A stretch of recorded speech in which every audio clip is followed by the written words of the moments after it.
Are you familiar with FBI Special Agents Kyle Seraphin? I'm familiar with the name. Is that yes? I'm familiar with the name. Familiar with the name. Familiar with the name. Let's bring in Kyle Seraphin. He's the FBI whistleblower who helped expose government censorship of our First Amendment rights.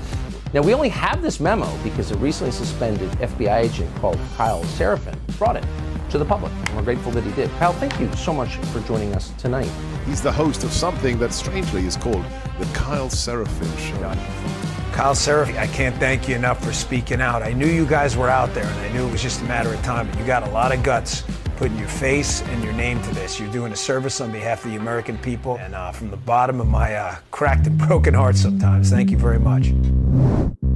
Take a look behind the curtain with a real whistleblower and American patriot. Prepare to embrace the uncomfortable truth because this program has no time for comforting lies.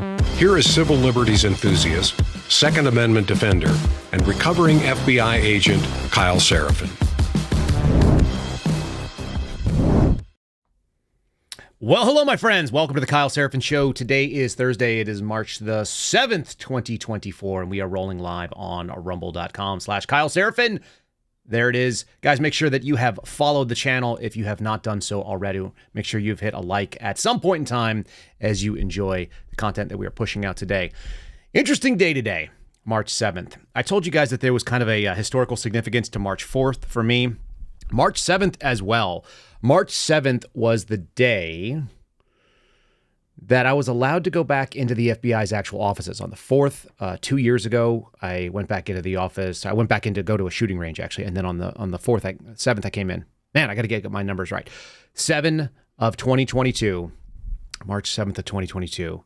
I roll in and I sit down with my boss who tells me, you are out. You don't get to work non-prioritized Indian crime. Your job is now to go sit in a corner. And I did that for like six or so weeks before I got tossed out. And all of that was because of the State of the Union. Today is the State of the Union for this year. We're 2 years from that week. And an awful lot has changed. I feel like based on the road that we are going down, I can look into the future and tell you a little bit about what the State of the Union will look like in about 5-6 years if we don't see some substantial change. So I'm going to give you that preview in just 1 second. Before we get too far into it, let's just say there's a few things that you should be preparing for. One of them, take control of your medical. Two of them, take control of your calories. Let's do both of our sponsors that are supporting the channel right now. So Contingency Medical is one. You guys can go to contingencymedical.com. Again, the website is Contingency Medical. It's not necessarily the easiest to remember, but it's easy to spell out, especially if you got some spell check. Contingencymedical.com. The promo code is Kyle. Put the promo code in, save yourself $10 on buying a kit just like this. If things are going sideways and you want to be prepared, you can do so with a kit that has all of your own antibiotics at your house. You don't have to wait for a pharmacy. You don't have to wait in line. You know that you've already got it. And if things go horribly sideways, like, I don't know, our president strokes out because they overdose him on cocaine or Adderall or whatever it is that they're going to do tonight to make sure he's going, you won't be the person panicking saying, what'll I do if I get sick in the middle of the unrest and chaos? So go to contingencymedical.com.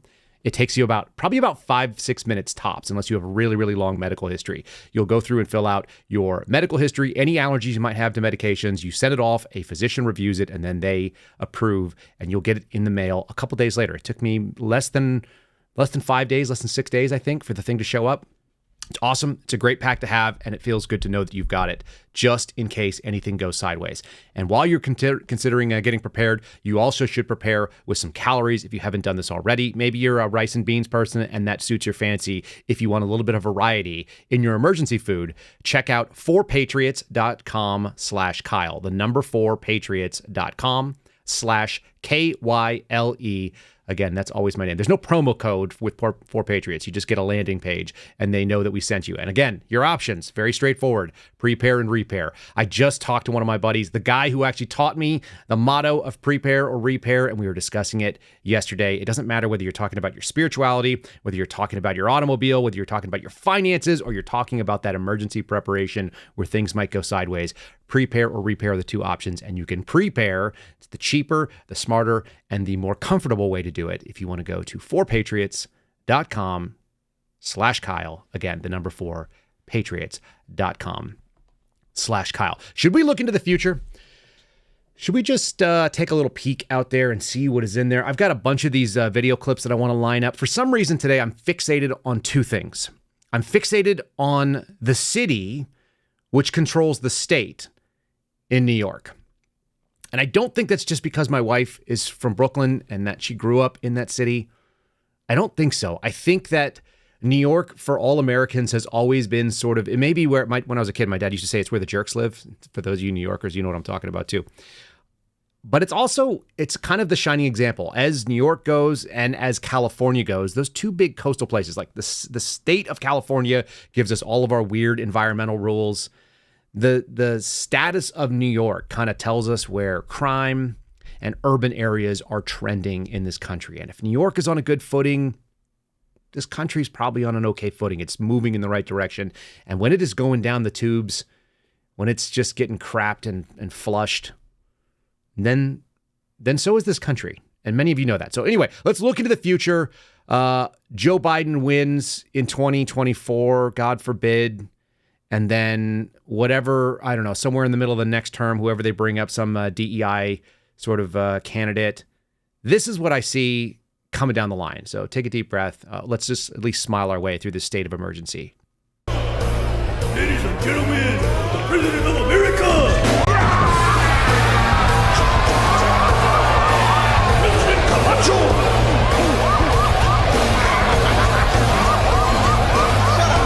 Shut up! Sit your monkey ass down. Chill out.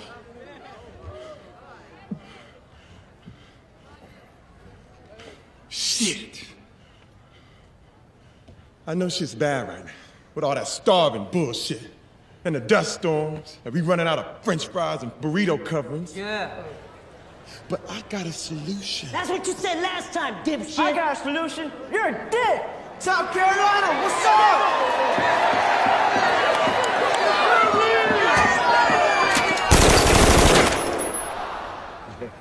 That's what I thought. Now, I understand everyone's shit's emotional right now, but listen up. I got a 3-point plan to fix everything. Number 1, we got this guy not sure. Number 2, he's got a higher IQ than any man alive. And number 3, he's gonna fix everything. I give you my word as president. He'll fix the problems with all the dead crops. He's gonna make them grow again. And that ain't all. I give you my word. He's gonna fix the dust storms too. And I give you my word. He's gonna fix the economy. There's more to this. Look, if you guys have not seen the movie Idiocracy, that's what you're missing out on. A 2006 movie made by Mike Judge, who's the creator of Beavis and Butthead. Yeah, that Mike Judge. It wasn't supposed to be prophetic. It was supposed to be a joke. 2006, that was right in the middle of George W. You remember how much better everything was then? And George W., obviously not a perfect candidate. But man, we have really slipped. He took a look into the future and he said, somebody said that's Letitia James as president. I don't think Letitia James has guns like that. That's Terry Crews playing President Jorge Camacho. Fact check me on the name, but I know it's Camacho. Shooting a machine gun for the State of the Union. That's the way we're headed right now, folks. We're headed into insanity, into chaos, into just idiocracy, the dumbest people in charge. And the thing that's actually quite funny, and they said, he goes, we got this guy not sure, right? And they show the Jumbotron, and we have our guy up there who's the hero, the protagonist, whose name now escapes me for some reason. But that's because when they asked him what his name was, he says, not sure. The solution to all the problems that Terry Crews comes up with is the government is going to come in and save you. And if you rely on the government to solve your problems, that's the idiocracy. That's how you end up. You end up with people, the classic joke in there is that people start spraying sponsored electrolyte drinks onto the crops. That's why there's a dust bowl. That's why there's no food. Like they're all starving because they're spraying essentially like a Gatorade product called Brondo, and they're spraying it out of all their sprinkler systems onto crops, which, sugar, water, and salts and stuff are not really great. Anybody who understands agriculture would know that. You only have to have half a brain, which is why this average Joe from, 2006 America flies into the future, and it's like 2400 something, and everybody is retarded. And that's what you're seeing. But a lot of it comes from this idea that the government's going to save you. They're going to be the ones that do this. I sat in a Twitter space last night. I know this is like the bane of my existence, but I do it anyway. And I was with former Congressman George Santos. That's always really weird. And I give him a hard time because it's fun. And there are these two, I wouldn't even call them libs. They're leftists at this point. These two leftist ladies that were arguing with me about the trad wife story. That's fun. I don't mind doing that. But all the solutions they had involved going to the government and getting the government to fix it. And the question you need to be asking your leftist friends, your lib friends, it's real simple. Number one, what does the government do really well as an example of how you expect them to solve the problems that are in front of you? How are they going to fix the economy? Aren't they the ones that broke the economy because they got involved in it? Name something the government is involved in heavily that has gotten more reasonable and less expensive for you. How about healthcare? The government put its ugly fingers, its dirty little fingers into the pie of healthcare. Is healthcare cheaper today? You pay more for an X-ray today, even though those machines are paid off. And the technology is ancient comparatively, right? It's not a new thing. Same thing for your CT scans, for your MRIs, like all the medical imaging that you might need to do. All the surgery should be much more mundane. There's always, there's new things coming out. But because the government is involved, and mostly because you are paying for people who can't pay, you're paying for all those illegals that come in and things like that. Anybody who's ever worked in an ER would be absolutely shocked how many people come into the ER and don't pay a penny. Not a penny, literally. I've had homeless people that were taking smoke breaks, came in with their bicycle and all their crap that they owned, and they just had like flu-like symptoms, or they had allergy-like symptoms, so they had, like a runny nose. And they had enough money to buy cigarettes. They had enough money to buy things that are not necessary for the existence of your life. They couldn't pay $5 towards their ER bill, which I'm sure was in the hundreds, if not thousands. They refused to pay that, is more accurate. And then it goes to collections. And that collections never get picked up. So those people live forever. They're going to go into a cycle of poverty and never be able to pay for anything. And then you pay for that person. And then you pay for the illegal that doesn't speak English that comes in, that has no business here, because we passed a law in the 80s saying that everybody has a right to be treated under emergency rule. And in some ways, there's not a bad thing about saying you can't turn people away for their inability to pay.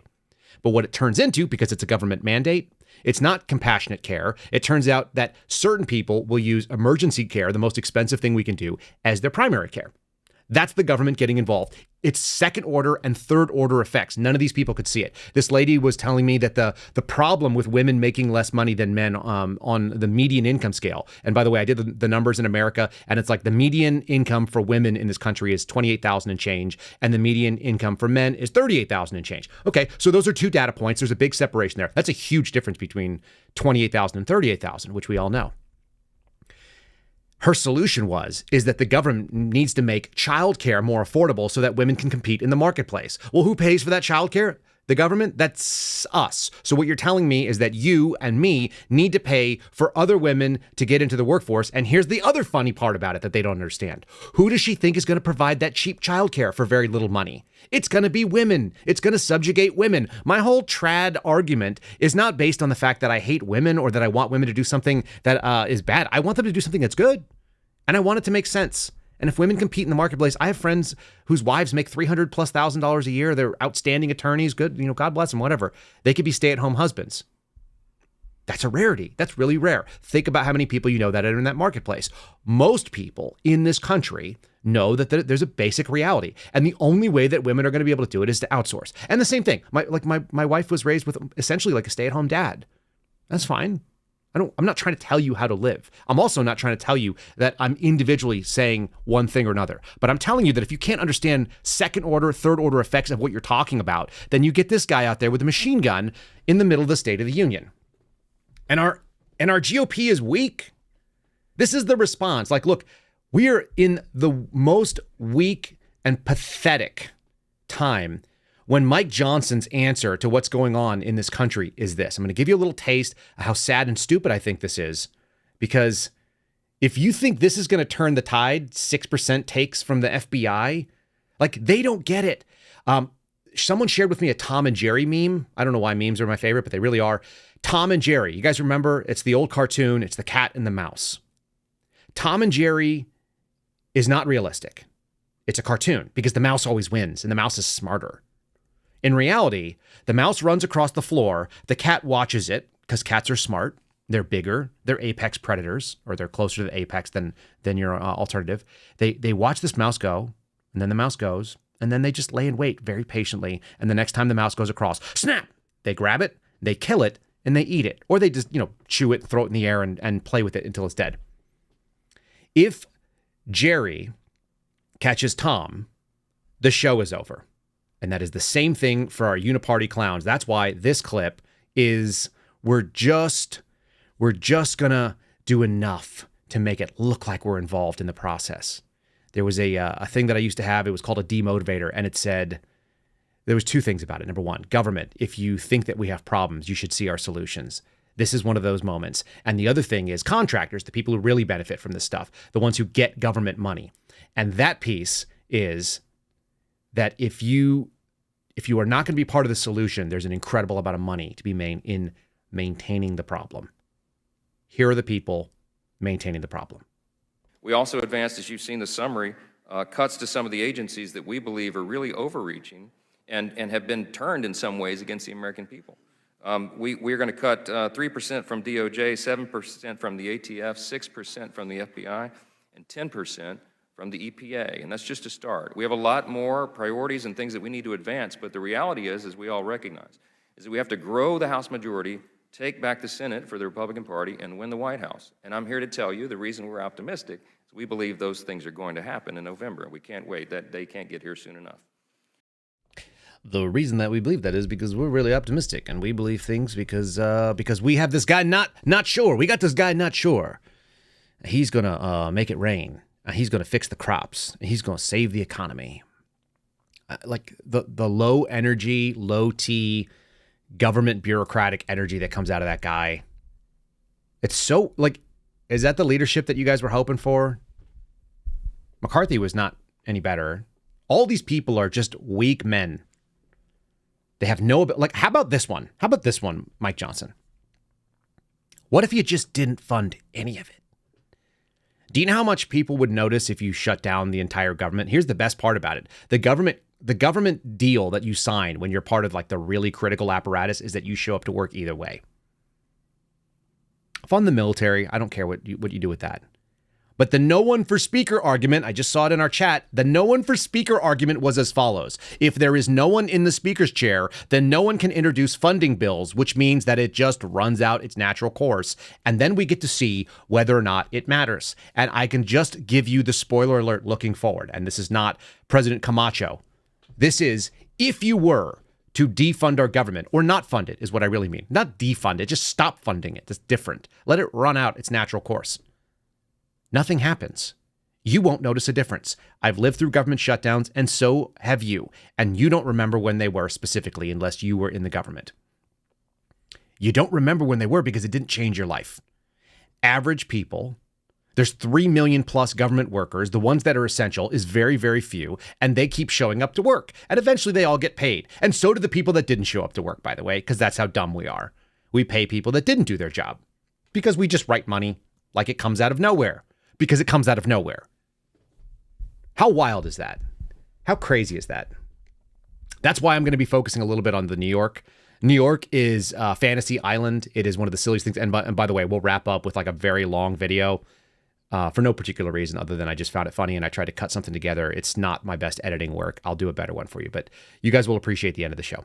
All right, let's do a topic here that I pulled up.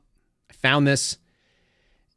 It shows the fundamental first order thinking and the emotional reaction that we're seeing on the political left. Look, I've been playing it for you all day. I actually have an entire sheet of things that are going terribly wrong, and we may touch some of those things. But this is the kind of stuff that you see, this emotional instinct, political leftist. This is a great story for what it is, which is propaganda. It's also linear thinking, non-second order, non-third order thinking. Black women are 6 times more likely to be killed than white women, data reveals. That's atrocious in this country, is it not? It's a real problem.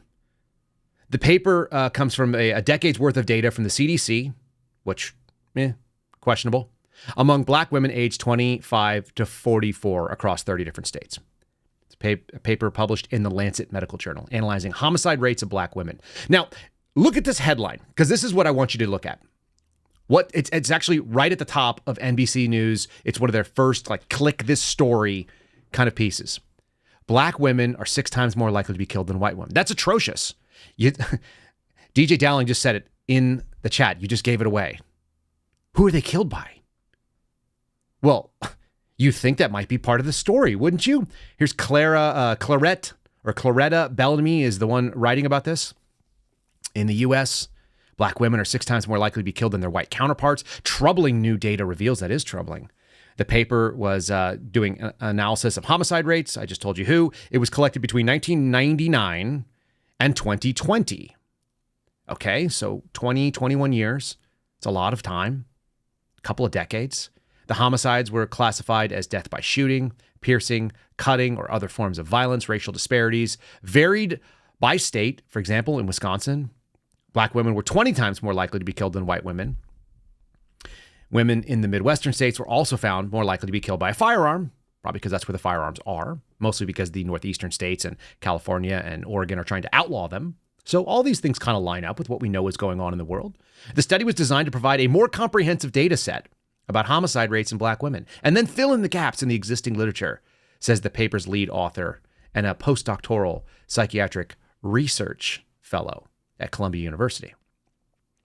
All right. And her name is Bernadine Waller. We'll give credit where it's due. She said she found it very discouraged. She was very discouraged that no one had performed the research of this magnitude and was devastated to find out that there was such a high homicide rate of black women. Well, she said for every one person murdered, you've got their family members, you've got their friends, you've got the communities that are devastated. I agree with all of this, by the way. All of this is devastating. It's absolutely catastrophic. And if you're looking at it through that lens, what does it mean for our black families? Because she said many black families have women as heads of household. That is the catastrophe. Black women are murdered at a rate 6 times higher than white counterparts, and they are far more likely to be the head of the household. So now you don't just have young black men growing up with no father. There's a high percentage, comparatively, of black women that are also murdered, now no mother. And when you've lived with no father to give you guardrails, and you have a mother that is, in fact, going to be the victim of violence, that seems really problematic. What are you learning? Okay, we're going to keep going on because this whole article is so important. While researchers didn't identify the causes behind the staggering difference, the paper points to structural racism, including poverty, educational attainment, and employment. The states with the largest share of low-income households where people tend to live closest together had the highest disparities in homicide rates. So what we're saying is urban areas and low-income urban areas. Approximately 45% of black women experience stalking, 45%, that seems awfully high, physical and sexual violence in their lifetime, and an estimated 51% of black female homicides were related to an intimate partner violence, according to the National Coalition Against Domestic Violence. Intimate partner violence was a key contributor of homicide in these black women, so on and so forth. The statistics in the paper spark feelings of angst as they come as no surprise from a couple of people that goes on and on and on. You know what they never say? Who are the people that are doing the killing?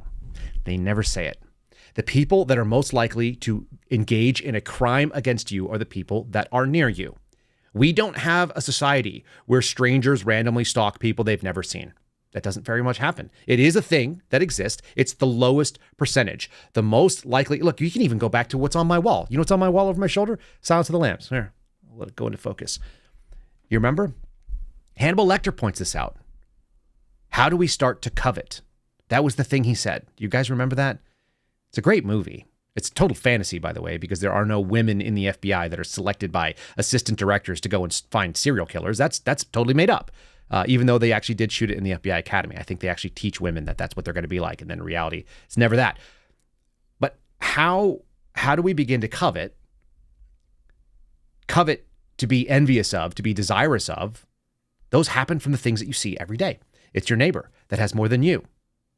It's your neighbor's wife.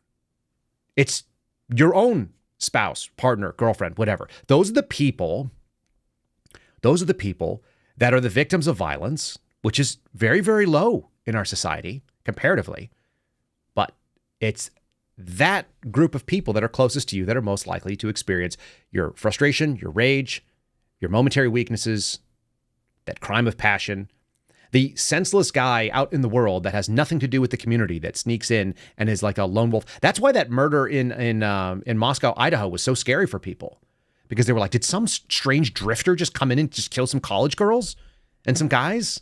Did someone just murder 4 people and had nothing to do with them because they couldn't figure out what the link was? That's the scariest thing. That's a boogeyman in America. That's not a real concept that actually happens. We all lived through the 80s. Remember that, actually. The scary person who had nothing to do with your whole family or your community or anything else, just crept in like a predator, like a cat, watched you for a while, and took you out like a mouse.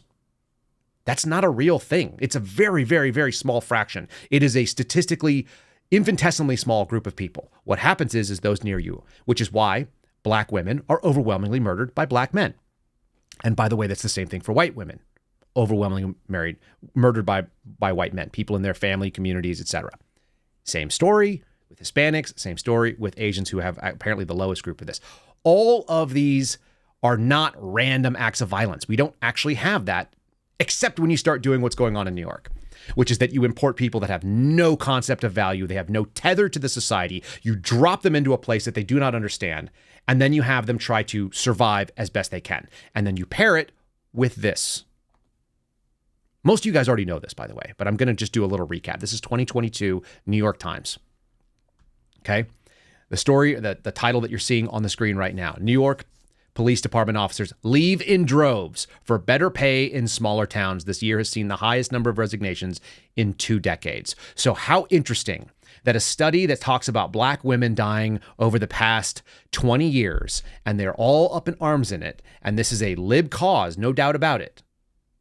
We're talking about the fact that our shining example of the biggest city in America is losing cops. They're running away just 2 years ago and 2 years after that study wrapped up its data set.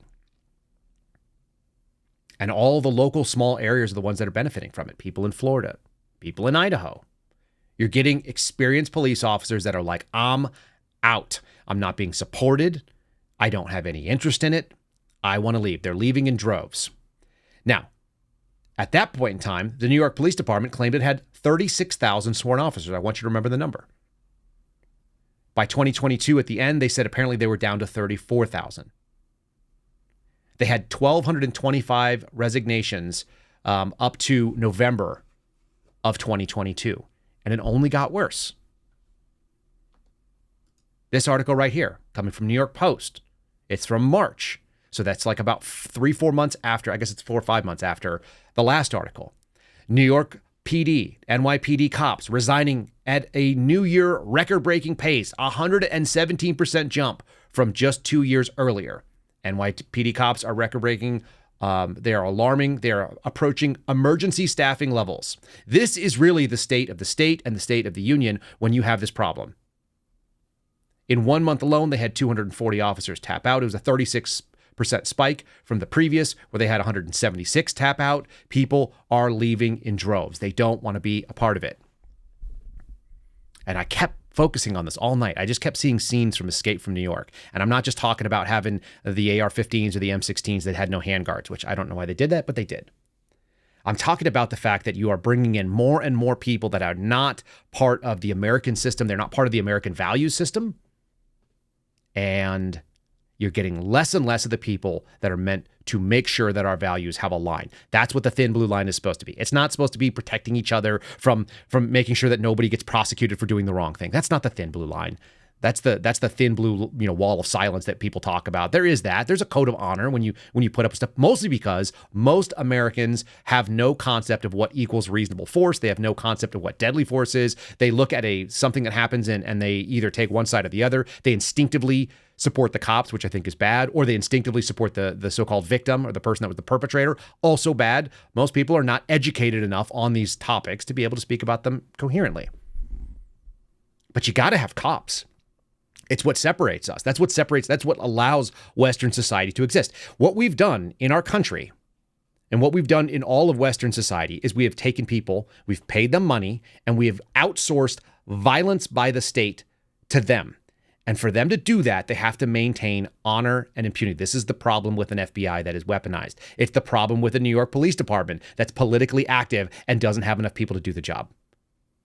So we're now living in this place where more and more cops are resigning.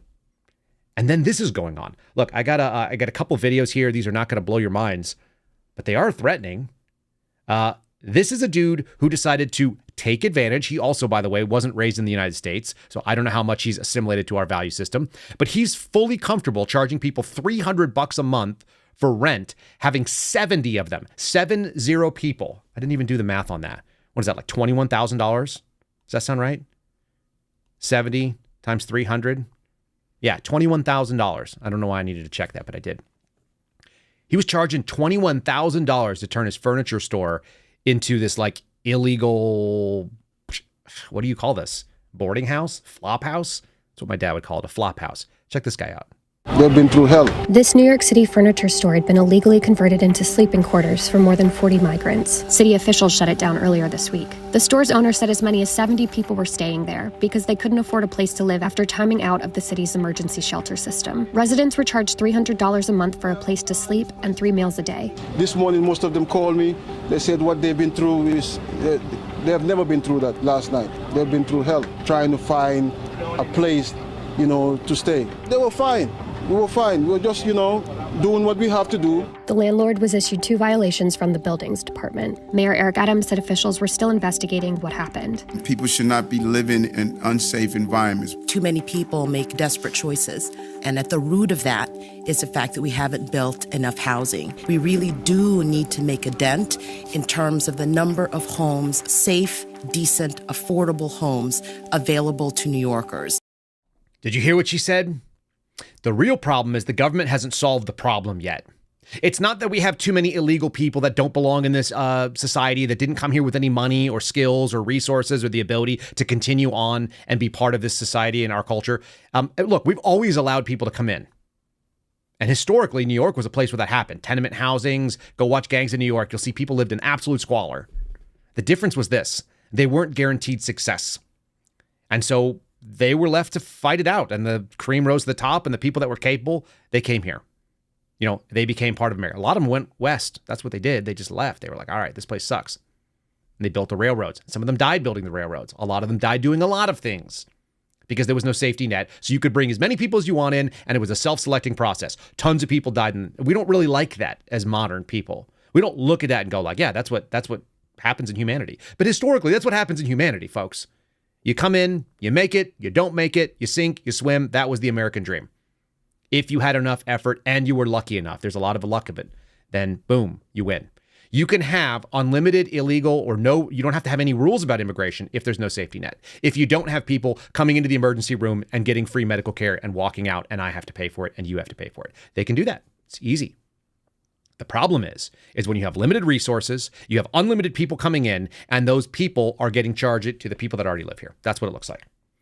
Before we get deeper into it, I want to say thanks to my buddies over at Patriot Coolers. They are not freeloaders. They pay us to be on the show, and we appreciate them. This is my favorite. Look at this. Patriotic boxes. They get what it's about. They put the name right on it. I've got a Patriot Cooler sitting down here with a bunch of water. Today's going to be a long day for me. If you have not picked one up, if you are in the market, I actually talked to Dan Bongino's producer yesterday, and he was like, oh man, is that one of your sponsors? I go, yeah. He goes, that's a good looking piece of equipment. He goes, and I started telling him about it. He's like, you're doing like an ad read. I go, no, I just like it. And he started laughing. He's like, no, I get it. Yeah, like when you like things, it's nice. I've been using them since 2017. That's what makes them a really good sponsor for us, because I have in fact used their products before they were going to ever pay me for it. I paid them. I bought it. I used it on duty when I was working for the FBI in surveillance mode. I would take it in the morning at like 4:30 in the morning. I'd sometimes like break out and make myself a smoothie. I'd throw it in my vehicle. Usually it was either a minivan or a pickup truck. Go out there on surveillance, and then when I'm starting to get kind of drowsy and bored because I've been there for hours and hours watching scumbags, it would still be cold. It'd still be icy. There's nothing worse than when like the fruit starts separating in a fruit smoothie that has like your protein powder or whatever it is that's going to keep you going. Nothing worse when that starts falling apart. My Patriot Coolers did not let that happen. So they're as good as anybody else, but they say Patriot, and they've got a lot of little nice touches like the 50 stars on the bottom and so on. Go to patriotcoolers.com. That's the way to do it. patriotcoolers.com. The promo code is Kyle, Kyle, just as you guys heard before. 4 letters, 10% off. Kaboom. All right, so there she is, the woman telling us it's the government that needs to be the solution. The government is the problem. I will ask you again. I will encourage you to go to your friends and you just ask the simple question. What does the government do so well that you feel really good about? Where do you feel like you're getting your money's worth out of the government? Where it's the amount of money that you would normally pay for it. There's not a lot of great answers for this, by the way. It's the same reason why I call them government schools. It's the same reason why government or public schools are not fantastic. Do you want your kid raised by the DMV? Because that's the government. You want universal health care? Go look at the VA, which we talked about the other day. The VA is universal health care for veterans. It is a terrible organization doing a mediocre as best job. It mostly exists for people to have jobs. People need jobs, Kyle. I get it. Those jobs should actually provide value. It should be a good or a service that people are willing to pay for at market value. That's the way that we do it. Now, here's a fun thing. I want to show you the inside of what that flop house looked like. I'm going to talk over the top and describe it for folks. So you should be able to see this. There's really no audio to this clip. And here it is. Okay, you've got a bunch of people. It's a furniture store. So there he is, like basically laying out mattresses and people are just stacked. Well, there's no privacy here. This is not an American experience. This is not even, there's not even as much privacy as you might have in a barracks, like in an open bunk barracks. At least then you're all men or all women. We don't have co-ed barracks yet that I'm aware of. They may be sorted by room, but you're not going to have a bunch of men and women like stacked up in bunks. That's what you have there. Somebody said it looks like a hostel. Yep, it does. That hostels are inherently kind of weird. If you've ever been traveling and gone in hostels, it's there's a sense of unease. Anybody that is like a single female is definitely a potential victim in those. And they try to segregate them out by gender. Men on this side, women on that side. You can't go in there after a certain hour, blah, blah, blah. It's not, I mean, a lot of bad things happen in hostels. There's a reason why they make horror movies about them. And they're not like people get hacked up and murdered. It's just like people steal from you. The potential for actual sexual violence and things like that happen. It's not awesome. It's not a great scenario. That guy was making $21,000 a month off that. Plus, I assume he was still selling crap out of that store. What a weird experience. That's what New York kind of looks like right now. And then you listen to what the politicians are saying about it. Like I said, you already heard how weak the GOP is on this game. How about the Democrats? Are they feeling good about it? Yeah, they are. They're going to go out and tell you that the State of the Union is strong, even though we are literally living in what I would call a state of emergency. And I know it because I'm going to show you the receipts that there is a state of emergency. It's happening in New York. We got that for the end here. How about Jerry Nadler going to gaslight us? There's no way to dislike this man anymore. His physical looks are exactly what you'd expect from this guy's position. But here, get a little taste of a Jerry Nadler. He's going to gaslight you strong. He's actually more coherent than Joe Biden. How sad is that? They should let him do the State of the Union. New York is the capital of crime. Nonsense. There's no migrant crime wave in New York. In fact, crime is down in New York this year, according compared to last year. It's down substantially since the 1990s, as it is everywhere in the country. New York's homicide rate is 4.8 per 100,000. Alabama's homicide rate is more than triple that at 15.8 per 100,000 people. More than 170,000 migrants have arrived in New York City since April 2022. But as the migrant numbers have increased, the overall crime rate has stayed flat. And in fact, many major categories of crime, including rape, murders, and shootings, have decreased in that time period, according to analysis of the New York City Police Department's month-by-month statistics since April 2022. Fox News. Did you hear what he just cited? 2022. Yep. Yeah. You're 2 years in arrears, boy. So statistics are always behind what's actually happening on the street. Anybody who's ever seen statistics knows that. That's how we know COVID was garbage, because they were giving us up to the minute numbers of deaths when they were actually years in arrears, be able to analyze that stuff. It was made up. And those numbers that he's using from 2022, they're not related to today. Doesn't stop him from saying it. The best is that the government is telling you the government is doing a good job. How much faith you have in the government telling you the government does a good job? They're going to fix the crop problems in the economy. They got this guy. Who's going to solve all he's the smart guy. This is it. All right, so here's Mayor Adams. This guy is Mr. Swagger. He's also got it under control. Don't worry about New York. Look, everything is better. He's going to tell you in the same exact phrase that not only is everything better, it's all down, but then we're going to hear another clip of him saying that's why they had to add 1,000 cops into the subways, because that's how you know that everything's fine. And shootings in 2023 and double-digit decreases in subway crime in February 2024. Because I heard you say that it's up in February. It's actually down. And no, you must have some out-of-date numbers. It's down by double digits. Okay. Okay. Right. There you are. There you are. I like how everybody jumps in to support you, Marsha. So, okay. Right. There's somebody who's pushed, stabbed, beaten, and people don't feel safe going into the subways. What are you going to do about it? What's the governor going to do about it? She said, I think she's talking about more money for cops and more mental health issues. Okay. Yeah, more money for cops. What's going on? Here's another story. This is coming from New York Post again. This one is from November of last year. NYPD cutting budget for NYC cops. They're going to be down to 29,000 by 2025.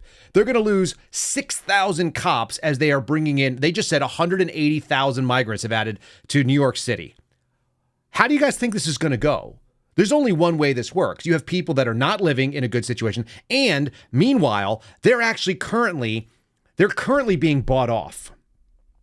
Okay, they're currently being bought off at a level that we haven't even seen the chaos when the money runs out. But this story is pretty good. You're talking about how they're going to continually reduce the size of classes. They have less and less people. They're expecting 4,500 officers to leave their ranks in the next 18 months. Now we're talking about 15 months away from that, actually maybe a little bit less. So in about a year, we can pretty much expect it's going to be horrific. And this is also a one-year plan. Here's Fox News reporting about how a bunch of money coming out of the state is just trying to put a Band-Aid on this. Remember, when you print the money, you can make any of the decisions you want. Look at Fox News covering down on the amount of cash it takes to handle people that have no right to our system, that are simply leeching on it. It's not that I'm not compassionate about it. It's that you are now creating second and third order problems on the people that actually paid into the system, and they're getting screwed over. And by the way, I feel like if you live in New York, you've chosen this, but I also have a lot of sympathy because there's people that don't want to live there. It's actually got tons of people that are conservative. New York and California have like some of the highest numbers, raw numbers of conservatives in the country. They just are outweighed by people that are idiots that make terrible decisions. Check this out. So last summer, New York State offered to help by launching a $25 million migrant relocation program, paying an entire year's rent for every migrant family that chooses to move out of the city. The problem is New York's suburban communities don't want them. Just 5 of the state's 62 counties are accepting migrant relocations, including Suffolk County. But today, a county spokesperson tells Fox it's now reevaluating. Quote, Suffolk County is not, nor will it be, a sanctuary city, and we have not agreed to accepting undocumented migrants. We are working with the state on clarification of the program. Rockland County's Republican executive Ed Day says this is the city's problem. Because you asked for it. You're a sanctuary city. We're not. The fact of the matter is we don't have the ability to do it. Straightforward. We didn't want this. You wanted it. Enjoy it. You made your bed. We're talking about Escape from New York right now, folks. If you're just joining us and you've never seen it, we're moving towards idiocracy simply because people refuse to accept the consequences. It's second and third order consequences of their own really bad decisions. You can be a compassionate lib type, but if you can't realize that when it starts not working for you, then maybe you should make some better decisions. It's not we need more government, we need more money, but that's exactly what the current mayor, Adams, I don't know if he's going to be able to survive this stuff. He seems like he's got an awful lot of scandals, and it looks like the FBI just raided his house the other day. But here's the deal. His answer is crime is down. That's why we're going to send a ton more cops into the subway, because it's down. We're totally not behaving in a way that you should disagree with. You shouldn't look at our actions and think that it means that our stats are made up, unless you can just do basic math. Administration is surging an additional 1,000 police officers into our subway system every day, and the results are clear. Transit crime was down by double digits in February. We shifted officers to 12-hour tours to have a higher visibility. Our subway system is critical to rebuilding our economy, but that's just the beginning of what we're doing. But are these efforts enough? Recently, there has been a series of violent incidents in the subway, including an attack on a 17-year-old who was defending her pregnant sister. If it feels like crime is up on the subways, NYPD numbers suggest that's because it is. An increase in just about 13% since last year. I just heard crime was down. Guys, the crime is down. You can't say it's up when it's down or it's down when it's up. And you know that it's down because that's why they put an extra 1,000 cops in there. They're surging NYPD officers who, by the way, are critically undermanned at historically low levels for the last 20 to 40 years. They have less than they've ever had, and they're going to send 1,000 of them down there. That's how we know. That's how we know. Oh, by the way, that's not going to be enough. That's why the governor is declaring what would normally be called a state of emergency. She's activated the National Guard. Point one, I'm redeploying nearly 1,000 members of the New York State Police, MTA Police, and MTA National Guard to conduct bag checks in the city's busiest transits. You'll start seeing them at the tables, making sure that weapons are not being brought in, working in concert with our New York State Police, as well as our NYPD. Because no one heading to their job or to visit family or to go to a doctor appointment should worry that the person sitting next to them possesses a deadly weapon. Point one. There it is. She just told you. They're going to put the National Guard there. They're going to start doing bag checks. I don't know why she says it like that. I guess it's a New York thing. They're going to do bag checks. I got some video from the subway. This is what it looks like when the government, the federal government and the state government come in and suspend the Fourth Amendment. And they start doing searches and seizures, looking for criminal activity, despite no indication or probable cause that there is. Now, they may be able to get away with this because our Supreme Court has strangely said that universal checks and infringement on everybody's freedom is exactly, it's okay. That's not what they're talking about. It's not unreasonable if everybody has to be checked going into the subway. Really? How about 100+ years of people going down into subways without having to get frisked and have their bags examined? But there we're looking at it. Container inspections. If you show up in the New York subway system, you can now expect this. I guess I think this is Grand Central. My wife is pretty familiar with this area. We're looking at it. We're trying to figure it out based on the signage. And it looks that people are going to be inspected. You're going to go through a checkpoint to get on the damn subway, just like you would if you were going on an airport. It's going to be a little bit less rigorous. For now, you're going to see far less of it happening. And so they're going to have to show your bag. There's a man carrying his lady's purse. That's an interesting choice to do. So they're going to evaluate. They're going to have state police. They're going to have like guys wearing pajamas and body armor carrying probably M4s. You've got state police officers. The state and the National Guard are going to participate in setting up, making sure they're ensuring your freedom by ruining and taking away your freedom. That's the State of the Union right now, folks. That's what this looks like. This would be a state of emergency. And the only time that I've ever seen stuff like this, where the National Guard is going to start looking into it, where they've taken what would otherwise be a combat-ready troop and put them into these sort of positions, was right after January 6th. It's almost like the Cloward Piven thing we talked about. It's almost like it makes sense. It's you overwhelm the resources of the local government. You bleed it down, the local government, so they can no longer handle it. And you know what we need? We need Big Daddy government to come in. We need Jorge Camacho with the machine gun. We got this 3-step plan. We got this smart guy. We're going to solve it. That's the State of the Union. That's how you bring it in. You bring in tyranny by overwhelming the things that are around you. I made a list of stuff that's insane, that's currently going on, and I want to read it to you guys. The FBI targeting parents at school board meetings as potential terrorists. They're going after J6ers, which are misdemeanor crimes for the most part. They're targeting Catholics in Catholic churches because they believe that those might be enough for them to juke up their white supremacy pieces. Oh, interesting. The Border Patrol is acting like a concierge desk. They're no longer going to be security, making sure that the people that are not supposed to come in are not supposed to come in. They are now the welcome center, and they are giving people instructions on how to get to where they're going as they enter our country illegally. They're no longer allowed to do law enforcement. Like I said, the concierge, they are now going to facilitate free travel about the country. That's upside down. The air marshals are making sandwiches. The air marshals, the people that we instituted and stepped up in a big way after 9/11. You know, the time when we actually thought like the federal government should be involved in doing unreasonable searches and seizures, when you have to start taking off your shoes and your belts so that you can go in and get on an airplane, which we used to be able to do without doing that. You just went through a metal detector. Now you got to do all this scan. By the way, there's billions and billions of dollars in contract money making these scanners, which basically have a 96% failure rate when tested in red team analysis. Why is that? Because they're run by people. Those people are not very well educated because they work for the government and they don't give a shit. They don't. They get bored. They do it all day. It's not very interesting to do those sort of checks.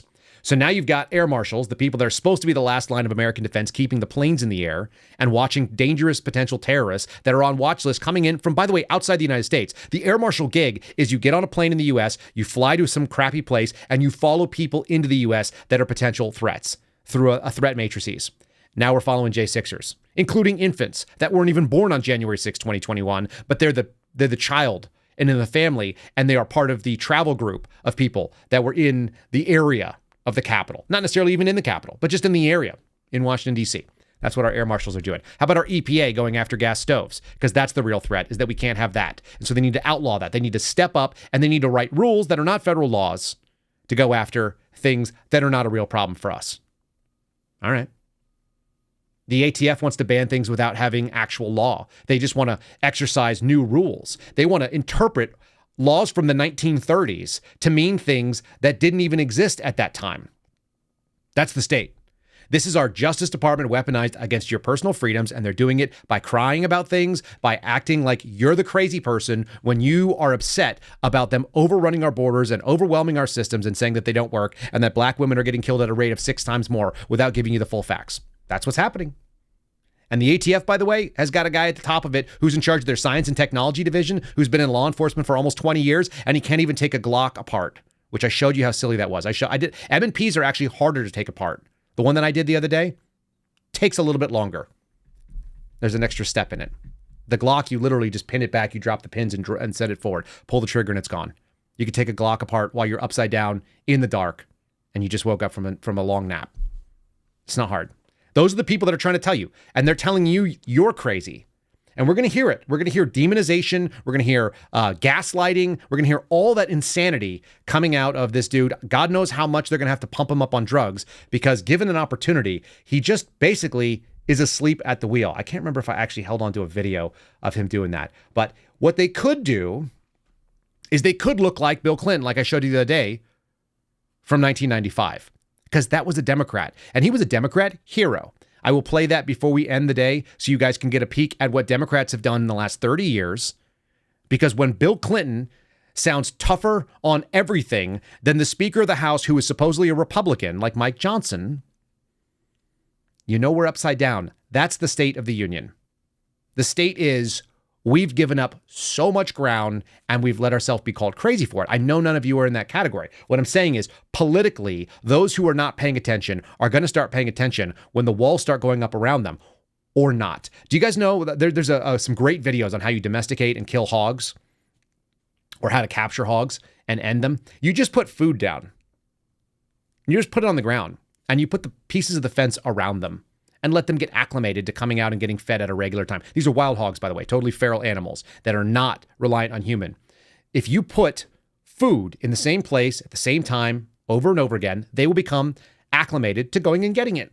And then once they go and get it, they'll start ignoring the things around them if it becomes familiar too. They'll be a little jumpy that they see pieces of fences, but they can walk right over them. They've always been okay before, so they'll be fine with it. You can set those fences up and you can start creating semi-containment.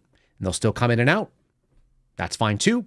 Eventually you can leave it so there's only one point of entry in and out, and you can capture an entire herd of feral hogs by regular feedings with a little bit of patience.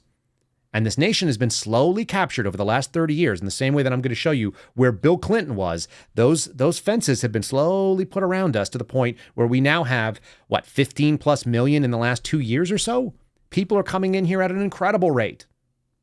And nobody is screaming except people on the political right who are called, the white rural rage?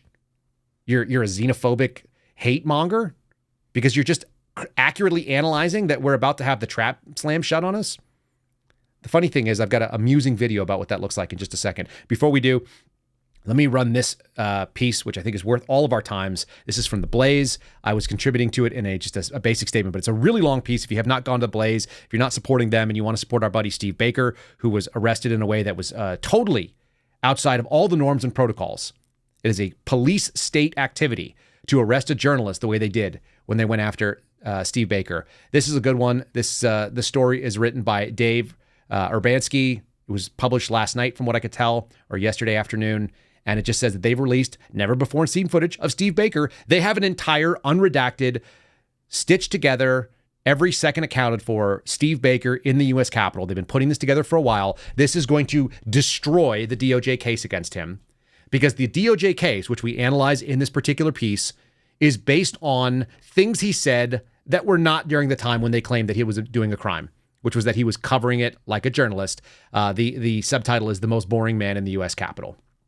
He walked around and documented it with a cell phone. And he's got his tripod and his gear, and he's wearing a hat that is not a MAGA hat. He's wearing a red hat, just walking around. I think it says Yorktown on it, if my memory serves.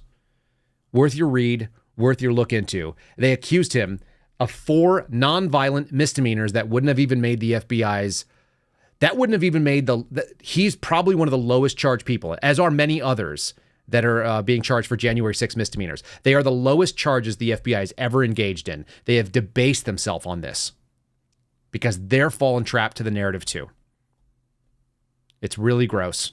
It's really sad. Knowingly entering and remaining in a restricted building without a lawful authority, the building that we pay for. Disorderly and disruptive conduct as he is filming what is a noteworthy event that they have told us is so important. And you can expect Biden to cover it a ton. So here's a little thing from Vince Colonnese, Donald Trump talking to him. I don't play a lot of Trump clips, but this one's good. This is Vince Colonnese, who I like a lot, and I've been on his show a number of times. So kind of cool to see them discussing my buddy Steve Baker. WMAL in Washington, D.C. is not letting the story go either, and I'm very appreciative for all of the media that is covering it. And I think Vince is very fair. He continues to be very fair, and Donald Trump says as much as well. Here you go. Speaking of people being arrested and charged, I don't know if you saw, but a journalist for The Blaze called Steve Baker was just arrested on Friday by the Biden administration. He was arrested for covering January 6, 2021. He was in the Capitol building. He just covered the events, and they've charged him now. He told me, I talked to him Thursday, he told me that he didn't used to be a Trump supporter, but given everything he's seen, he is now. And he says that he's expecting, because you've mentioned it in public, that he could get a pardon when you return to the presidency. How soon do you think something like that would happen? Well, if you know him and if you respect him and like him, he's got a pretty good chance, because I'll be honest with you, you have been incredible on this thing. You get it. And you're not like one way or the other. You're about fairness.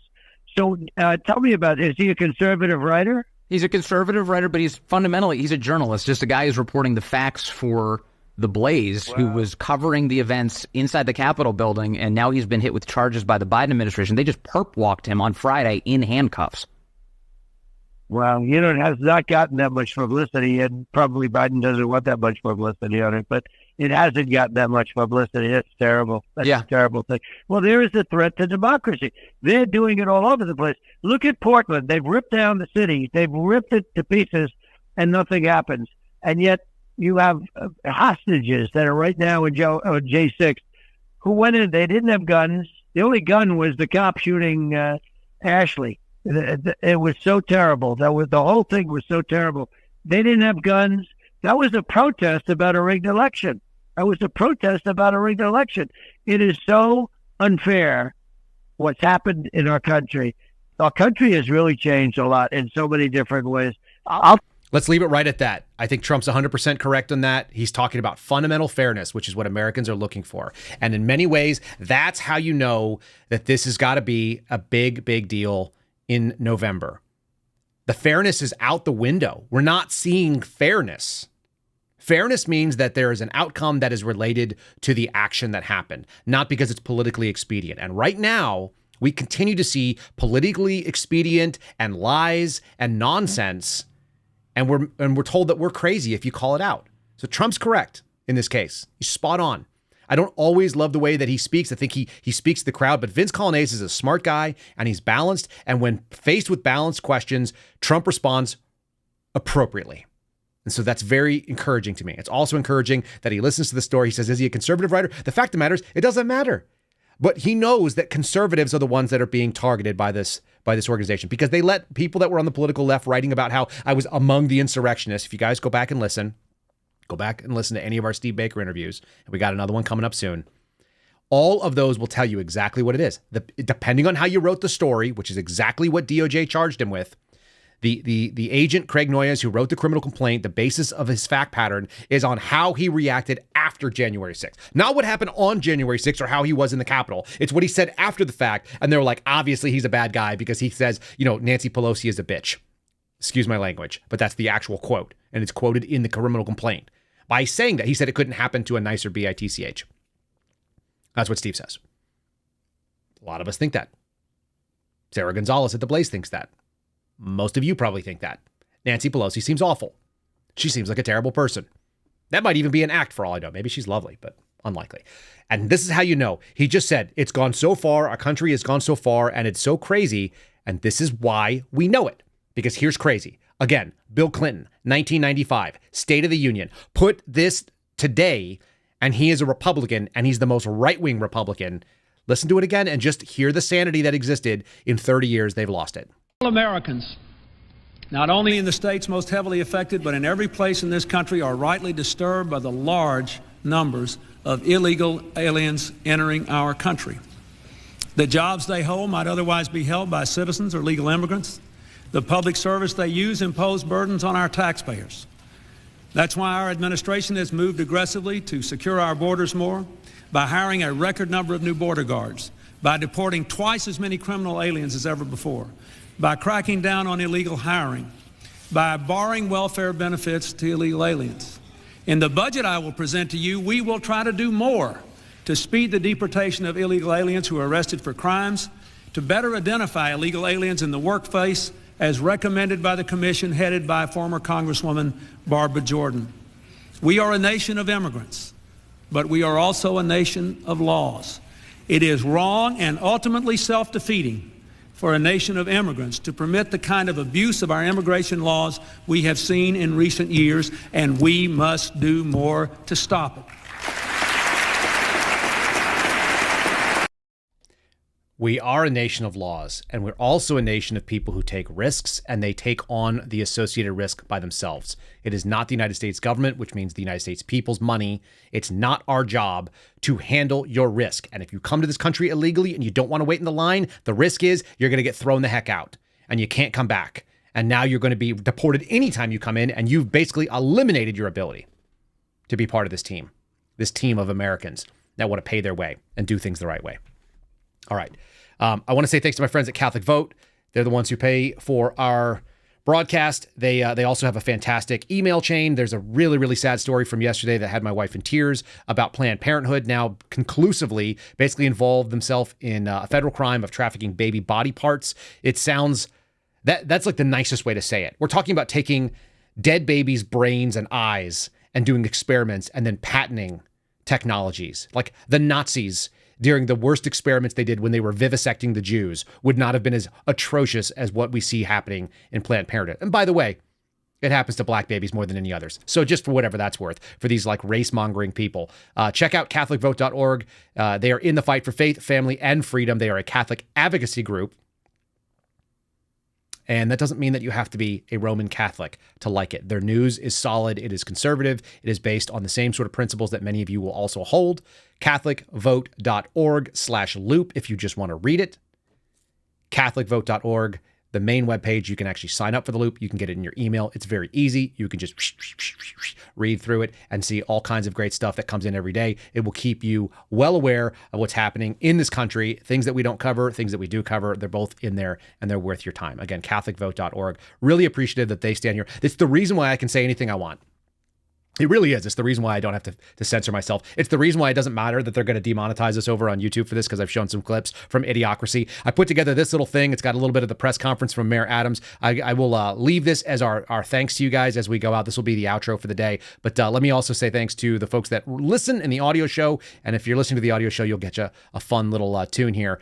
You also can share your 5-star reviews. The link is in the description, like this one right here. This one comes from 7ST Man. I don't know if that's seventh man. It says, Kyle, bring some goodness to my Catholic trucking days. How about that? I know truckers are some of the best informed people in this country right now. Hey, Seraphin, you ain't half bad, man. I listened to you and Dan while driving cross country.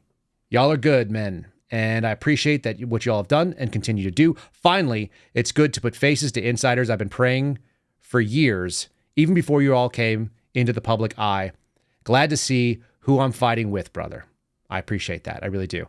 To leave you with a little something, instead of saying, have a good day, I've changed my verbiage and now say, bring some goodness to your day.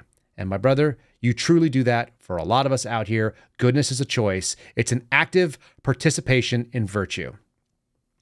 Bobby, very much appreciate that little thought. I agree with you. My buddy Steve Friend says America is a verb. You have to do America, and that also means bringing goodness to other people. You're going to want to stick around and watch the end of this here because I do have something kind of fun for you all. This is Escape from New York. This is where we're heading, and it's a fun little version of it.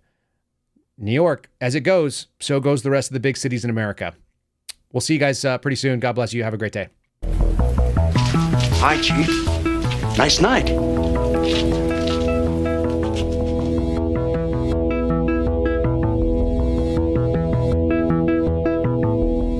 1988, the crime rate in the United States rises 400%.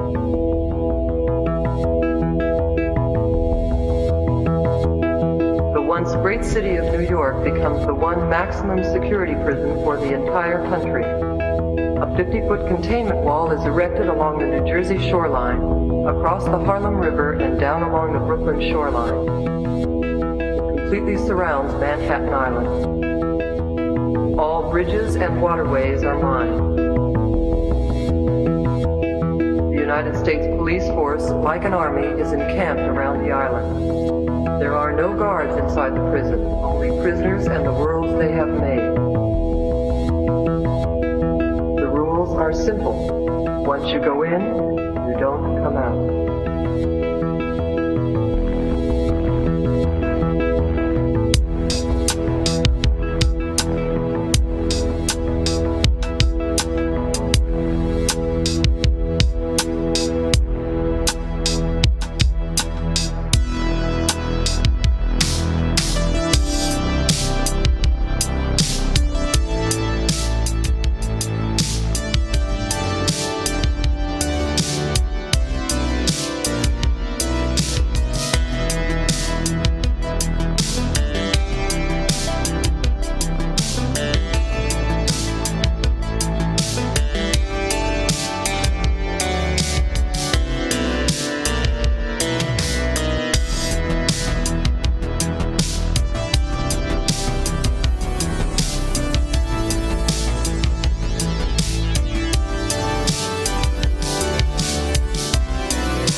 Thanks for listening to The Kyle Seraphin Show, streamed live weekdays on rumble.com/Kyle Seraphin. Follow Kyle on Twitter, Truth Social, and Instagram @Kyle Seraphin.